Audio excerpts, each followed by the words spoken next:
Bismillahirrahmanirrahim. Assalamualaikum warahmatullahi wabarakatuh. Selamat sore teman-teman. Sambil menunggu berbuka, kita rutinin insya Allah titik balik perubahan. Spesial edisi Ramadan ya. Kita akan membahas buku Doctor of Church. Oke. Sebelum kita awali kelas kita sore ini, mari kita berdoa terlebih dahulu sebagai wujud kesyukuran atas nikmat, rahmat, dan kepahaman dalam kelas kita sore ini. Berdoa silakan. A'udzubillahi minasyaitonirrajim. Bismillahirrahmanirrahim. Rabbi zidna ilma warzuqna fahma birahmatika ya arhamar rahimin. Amin. Monggo, Bang Jago. Oke, Om. Bismillahirrahmanirrahim. Assalamualaikum warahmatullahi wabarakatuh. Suara saya jelas ya? Aman, aman. Misalnya dari kemarin. Kita lanjut.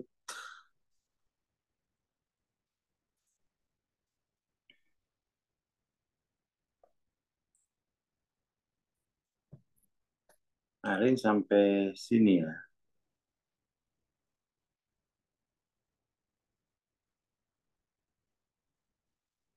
BBBB Hawkins yang hebat dari pihak Hawker adalah seniman dan humanis. Kemarin udah ya ini.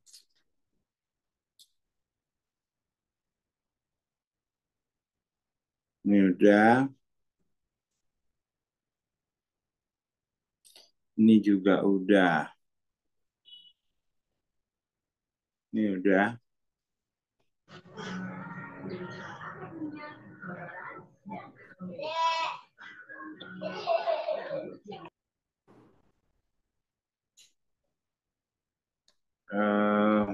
Ini sini.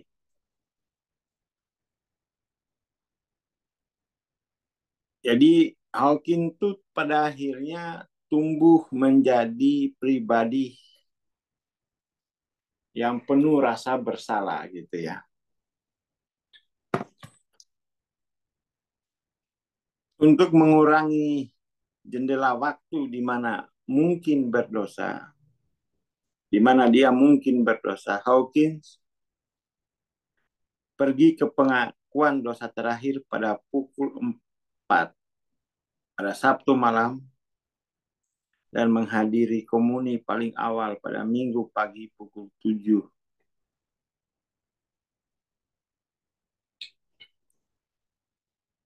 Selama periode 15 jam itu dia melihat menunduk ke bawah gitu ya. Untuk mencegah pikiran yang tidak murni.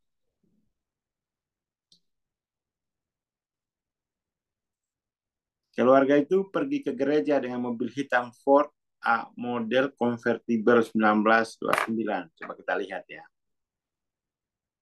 Kita lihat mobil keluarganya Hawkins.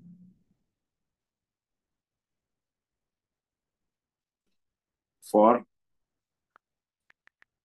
A model convertible 1929. Kayak gini ya. Yang ini canggih ya.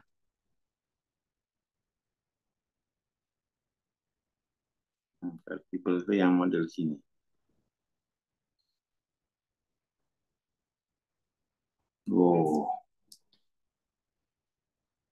Orang kaya.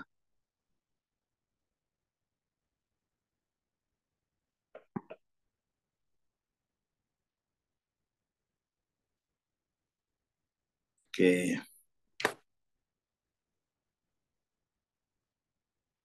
Sekarang aja kita mungkin belum punya ya. Kita belum punya segitu. Dia 1929.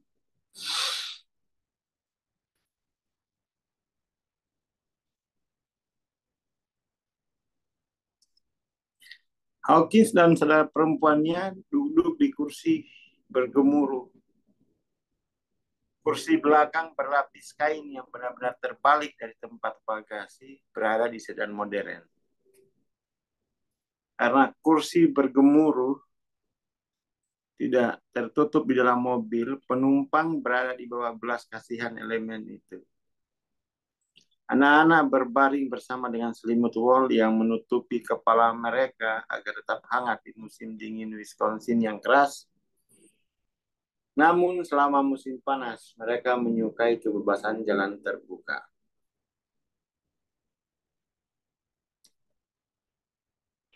Iklan papan reklame menjadi populer selama waktu itu, dan dalam perjalanan ke gereja, Hawkins melihat iklan untuk pakaian renang Jansen, Petty Girl, yang menampilkan seorang pirang bertubuh besar yang mengenakan pakaian ketat. Baju renang merah dibuat dari teknologi baru yang memungkinkan serat elastis. Sebagai anak laki-laki berusia 14 tahun dengan testosteron mengalir melalui pembuluh darahnya, Hawking tidak dapat mengalihkan pandangannya, dan dia ketakutan karena memiliki pikiran yang kotor. Dia lega bisa menerima komuni dan tidak mati. Hawkins memiliki konseling spiritual dengan seorang pastor paroki yang bijaksana karena keseksamaannya yang tidak wajar. Pendeta mengajarinya untuk mengembangkan toleransi terhadap ketidaksempurnaan. Dari sisi itulah kemudian tuh orang-orang Barat melihat agama itu hanya mengatakan menjadi menghasilkan ya gangguan kepribadian dari konteks semacam yang ceritakan Hawkins ini.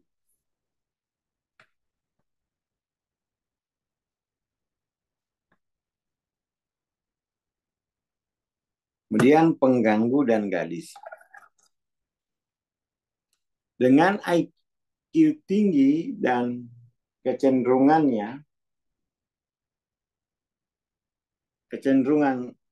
dan kecanggungan sosialnya, Hawkins berjuang sepanjang masa remaja. Dia ingat bahwa percakapan tidak pernah menarik, kecuali mengarah ke produk atau memperoleh informasi baru.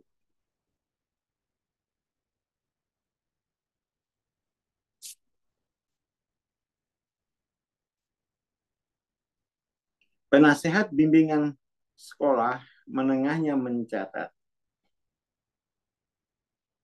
Hawkins terlalu canggih untuk anak seusianya gitu ya.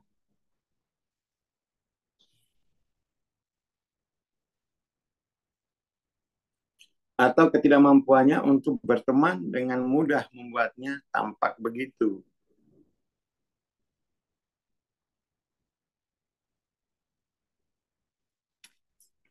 Salah satu gurunya merujuknya ke psikolog sekolah dan kemudian konseling.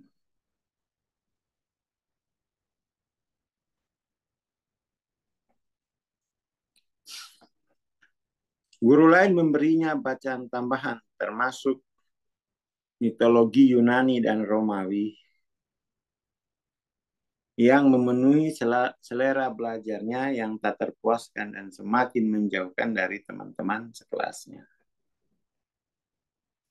Hawkins terlalu dewasa untuk usianya, lebih memilih orang dewasa sebagai pendamping.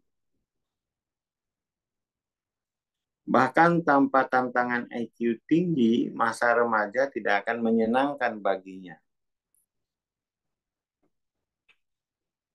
Yang memperparah kesulitan sosialnya adalah tubuhnya yang kecil, tidak cocok untuk kehidupan aktif anak laki-laki. Dia memiliki sedikit kesamaan dengan anak-anak lain yang tampak seperti Hawkins ingat. Terlalu agresif, keras, fisik, dan tidak masuk akal dalam aktivitas mereka. Jadi karena terlalu kecil maka dia menghindari kali ya. Namun dia mencoba untuk menyesuaikan diri. Dia muncul dengan helm dan bantalan bahu untuk latihan sepak bola, hanya untuk meminta pelatih mengatakan kepadanya, Dev, saya tidak ingin menyakiti perasaan Anda, tetapi saya tidak ingin kamu di lapangan gitu ya. Terlalu kecil. Pelatih dan dokter sekolah beralasan bahwa satu tackle yang bagus dan tulangnya akan patah. Mengeluarkannya dari kelas olahraga tim dan gym. Pendidikan jasmani hampir selalu merupakan nilai terburuk di rapornya. Hawkins mencoba untuk tim renang dengan pertimbangan dia bisa menangani olahraga non-kontak fisik. Dia diberitahu bahwa dia terlalu pendek untuk bersaing.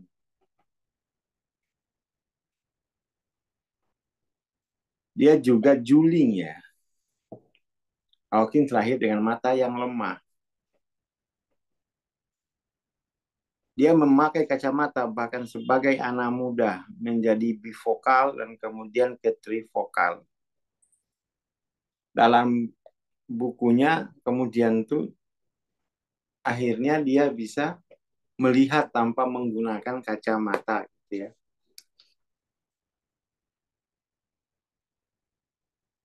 Seperti itu.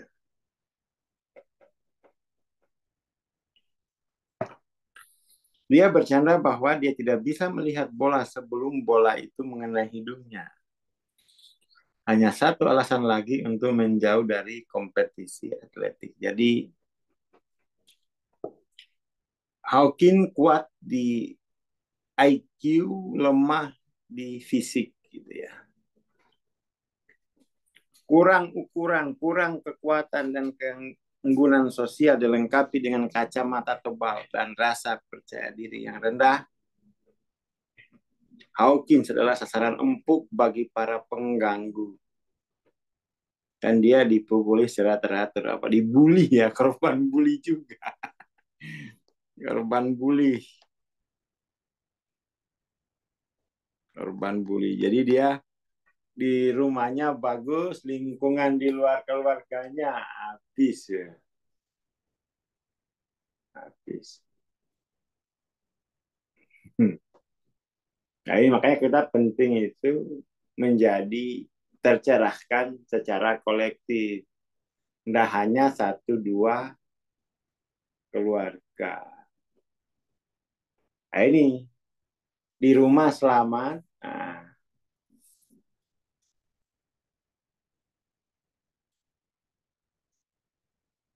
seperti itu. Perlu pencerahan kolektif.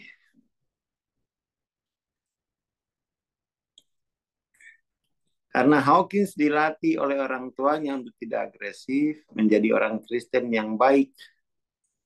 Dia memberikan pipinya yang lain dan tidak menahannya, terutama selama sekolah. Alih-alih campur tangan, pelatih mencela Hawkins di kelas, memanggilnya kuning.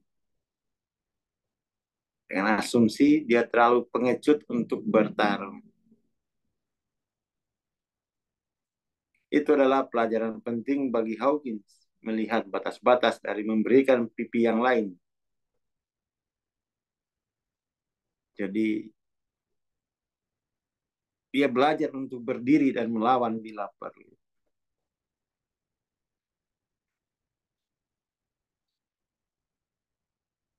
Hawkins sering ditantang dan setelah pelatihnya mengkonfrontasinya,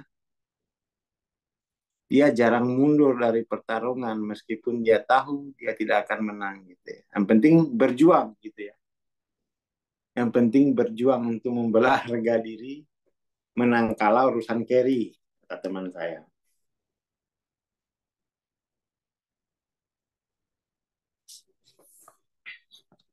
Dia menjadi terlalu maco dan bangga untuk melarikan diri. Wah. Setiap kali dia memasuki kelas baru, dia menarik perhatian pengganggu kelas kecil itu ya. Nah, ini kayaknya bisa dipersekusi ini kan. Ternyata pengganggu di kelas selalu ada gitu ya. Hawkins belajar melakukan apa yang bisa untuk menghindari konfrontasi. Setelah disergap oleh seorang pengganggu dalam perjalanan pulang dari sekolah, dia akan menemukan jalan pulang lain untuk menghindari pertemuan berikutnya. Ini sisi lainnya dari lingkungan hidup Hawkins, gitu ya, lingkungan sekolah. Hawkins juga tidak aman di gereja. Setiap latihan paduan suara pada Rabu malam, anak laki-laki beralih dari gaun putih panjang di paduan suara gereja ke lapangan basket. Hawkins dipukuli selama atau setelah pertandingan ini oleh anggota paduan suara lain hampir setiap minggu. Kasihan juga ya dibully.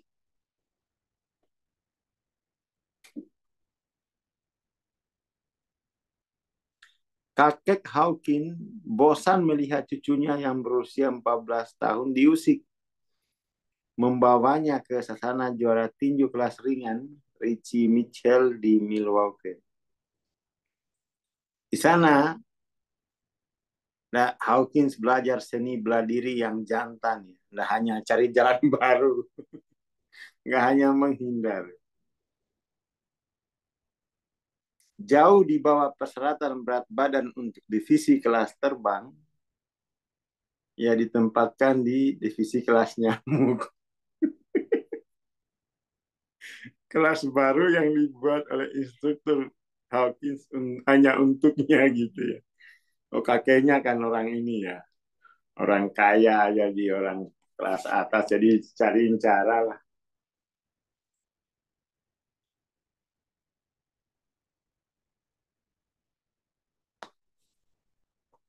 Seperti itu.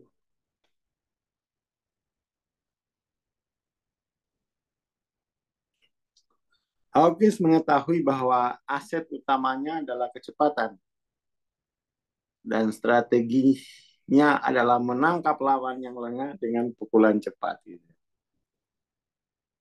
Kali berikutnya dia diganggu, Hawkins dengan cepat merobohkan penyerangnya. Waduh, memberinya hidung berdarah dan mengakhiri pertarungan. Nah, habis kalian.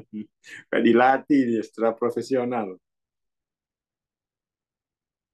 Setelah itu, anak-anak lain membiarkannya dan meningkatkan kepercayaan diri dan rasa aman Hawkins.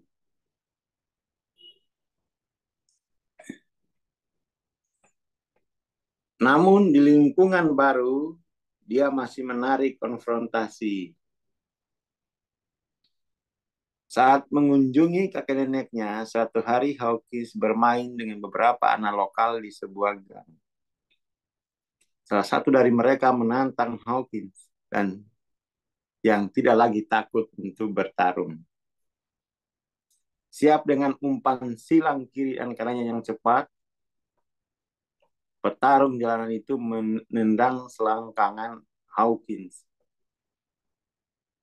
Sesuatu yang tidak akan pernah dilakukan oleh paduan suara di kotanya. Dan kemudian menendang tulang rusuknya saat ia jatuh. Hawkins belajar pelajaran berharga. Jangan pernah bergantung pada aturan apa Marquis of Queensbury apa ya.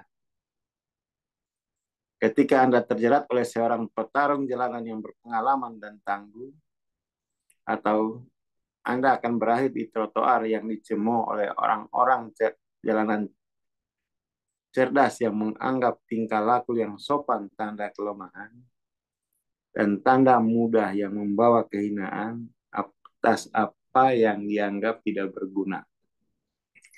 Keras juga ya hidup ini, masa kecilnya ini, remajanya.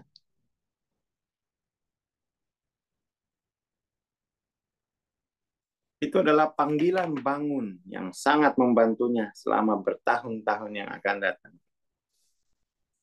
Secara keseluruhan, pembatasan aktivitas fisik Hawkins tidak mengganggunya. Baginya, interaksi umum kebanyakan anak laki-laki tampak agresif dan primitif. Sementara anak-anak lain bermain dengan mainan, gulat, dan kompetisi dalam olahraga,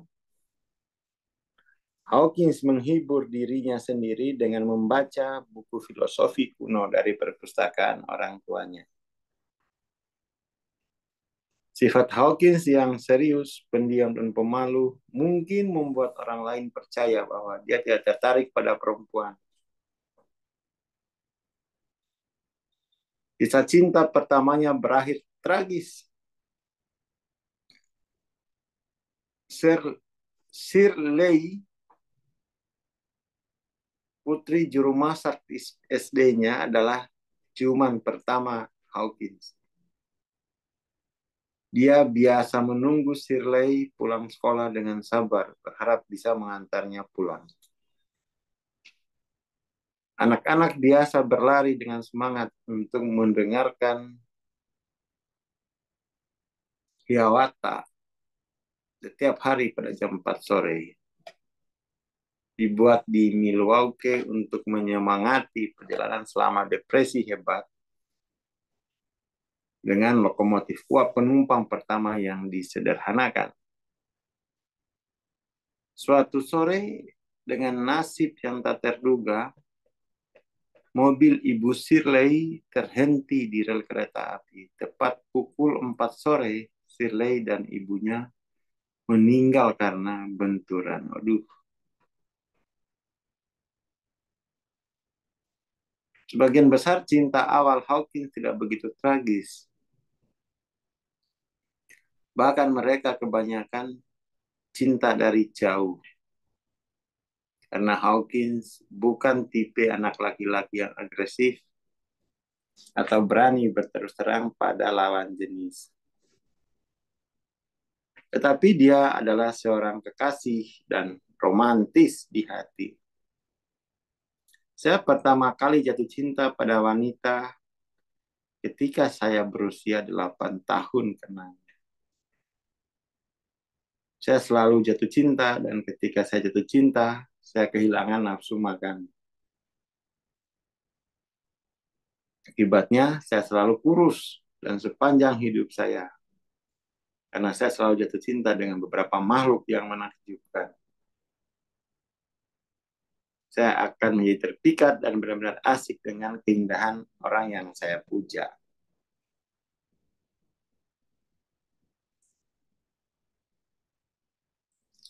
Naksir terlarang pertamanya adalah dengan sepupu ketiganya. Hawkins berusia 8 tahun dan dia 13 tahun. Dia duduk dalam kekaguman diam-diam dan menjadi bahagia atas perhatian baik apapun yang dia tunjukkan.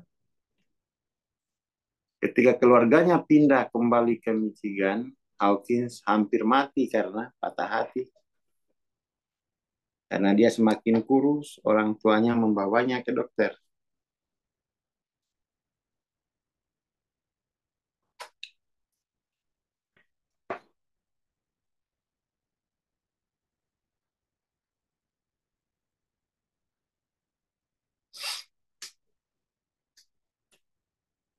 Yang memberinya vitamin penuh. Hawkins tidak pernah mengungkapkan kepada orang tuanya mengapa dia tidak makan. Sembuh dari rasa sakit kepergian sepupunya, objek kasih sayang berikutnya adalah pengasuh remajanya yang membacakan puisi romantis untuknya, dan Miss Iris, guru kelas 3-nya yang cantik dan berambut merah.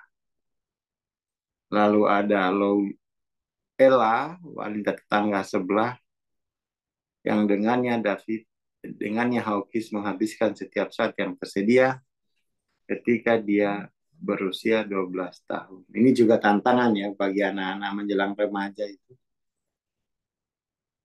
Ini harus ditransendensi ini.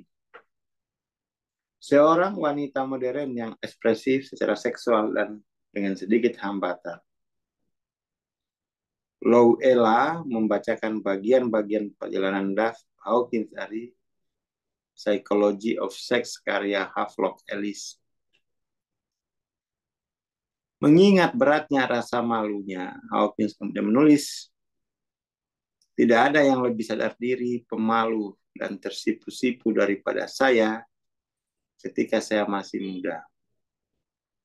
Saya tidak bisa berbicara di depan umum, saya takut pesta, dan butuh 3 minggu untuk mengumpulkan energi, untuk mengajak seorang gadis berkencan gitu ya.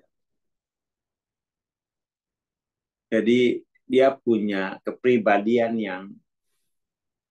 yang berbeda ya. Artinya punya kepribadian lain selain kecerdasannya.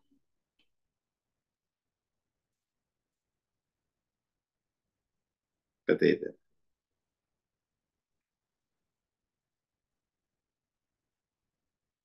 Kemudian pengalaman spiritual awal.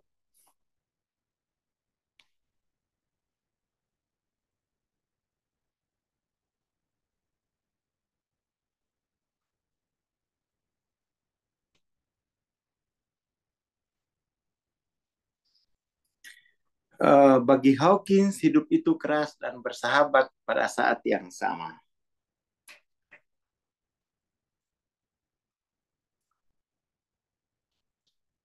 Seperti itu.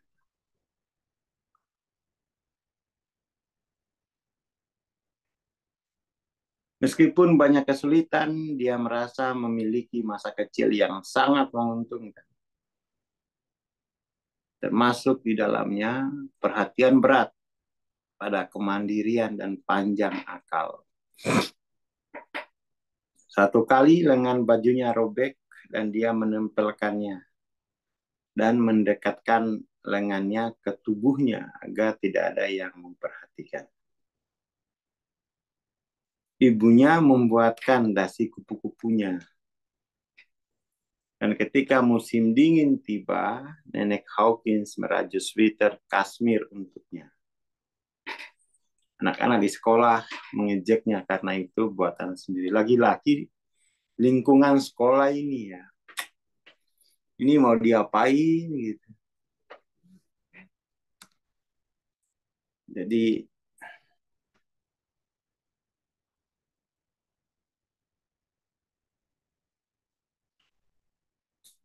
menjadi masalah tersendiri lah bagi perkembangan mental kan. Lingkungan sekolah itu. Dan ini belum diatasi loh. Setiap ada aja pokoknya kan. Ada aja. Jadi menjadi masalah bagi kepribadiannya Hawkins. Setelah kehancuran pasar saham tahun 1929, depresi hebat berlanjut hingga tahun 40-an. Dengan banyak penyitaan bisnis dan bank-bank yang gagal bayar, seperempat dari angkatan kerja Amerika menganggur. Sebuah kota yang terkenal dengan tempat pembuatan birnya, Milwaukee, juga berjuang setelah program konservasi biji-bijian dalam Perang Dunia I dan kemudian penerapan larangan. Meskipun industri di kotanya itu terdiversifikasi, namun terpukul keras selama depresi. Jadi kita lihat, ini ceritanya kan bagus. Ceritanya itu dimulai dari neneknya gitu ya, lalu ayah ibunya, lalu rumahnya Hawkins, lalu sekolahnya. Sekarang Hawkins juga terdampak oleh situasi negaranya gitu ya. Terdampak juga oleh situasi negaranya. Makanya memang anak-anak itu sejak awal orang tua itu harus mengikutkan program pencerahan. Gitu. Biar apa loh? Masalah itu lapisannya banyak. Karena kalau nggak dibekali pencerahan sejak dini, tantangan dalam dunia ini berlapis-lapis. Kadang-kadang orang tua itu terlalu pendek gitu.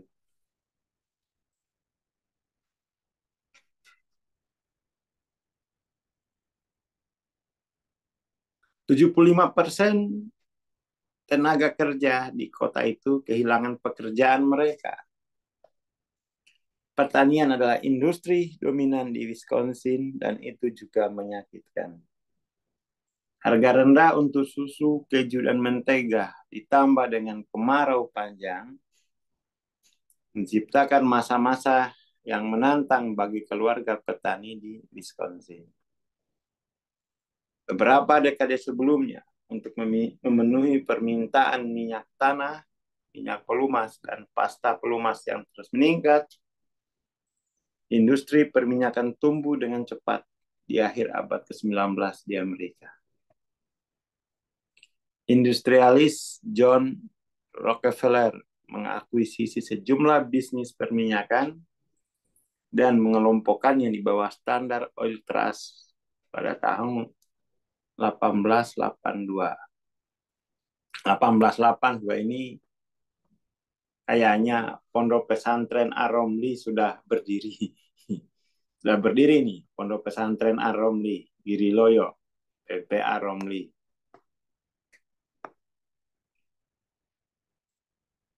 Mahkamah Agung Amerika Serikat memerintahkan pembubaran konglomerat minyak Rockefeller pada tahun 1911.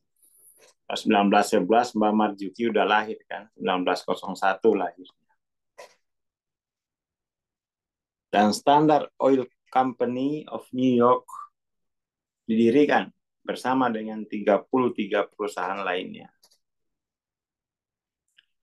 Ramon Hawkins, ayahnya, mengelola beberapa SPBU Wadams, bagian dari Wadams Oil Company yang berkantor pusat di Milwaukee. Ayah Mary, Frank McCutcheon, susahnya ini nama ya, serta saudara ipar Frank, Robert, adalah eksekutif di Standard Oil Company of New York. Orang-orang kaya ini ya. Robert Baumgartner adalah pria sejati dan sangat ramah kepada Hawkins dan saudara perempuannya. Paman Bob menikah dengan Claire Hawker, saudara perempuan ibunya Hawkins.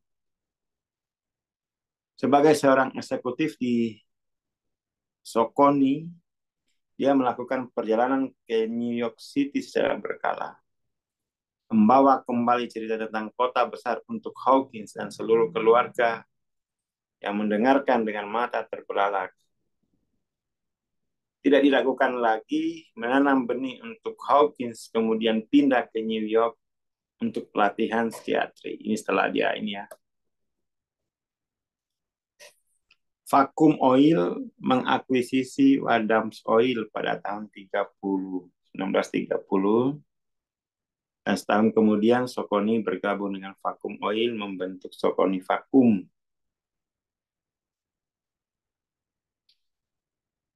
Ini cerita kota ya, bisnis di kota yang mempengaruhi kehidupan keluarga Hawkins.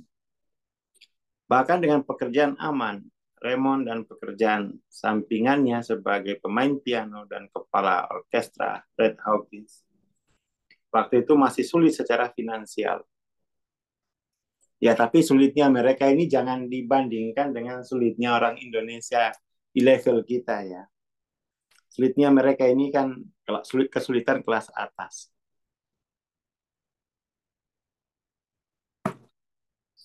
Ibu Hawkins terus-menerus membutuhkan perhatian medis untuk asma kronis, anemia, dan penyakit lain. Untuk membantu keluarga melewati masa-masa sulit, neneknya memberi mereka uang ekstra dari dana perwalian Hawker yang semakin menipis. Ini karena krisis ekonomi. Kelangkaan mendorong Hawkins ke perusahaan. Sebagai anak laki-laki, dia selalu mendapati tanda untuk dijual di pinggir jalan untuk satu atau lain hal. Rumah setengah hektar Hawkins terletak berdekatan dengan lapangan terbuka, memberi mereka banyak ruang membangun taman besar dan kandang ayam. Ayam dan bebek mereka memberi Hawkins telur untuk dijual sepanjang tahun. Dilly, si kambing, di bawah asuhan Hawkins, menjaga poster depan kebun dan Dilly itu nama kambingnya, menyediakan susu kambing untuk keluarga dan untuk dijual. 5 menit lagi, Hawkins menjual apapun yang dia bisa, dari tomat dan mentimun hingga anak anjing dan kelinci, termasuk dia menjual koran kan. Dengan sangat termotivasi dan giat, dia mengumpulkan banyak sekali koran, majalah, dan besi tua yang diselamatkan sedikit demi sedikit dari jarak bermil-mil. Seorang pedagang barang bekas datang ke sekitar lingkungan itu dan memberi seluruh tumpukan itu seharga $6, $89 hari ini. Hadiah yang cukup besar untuk anak itu. Oke, sampai sini dulu ya sore ini. Terima kasih. Assalamualaikum warahmatullahi wabarakatuh. Selamat berbuka puasa.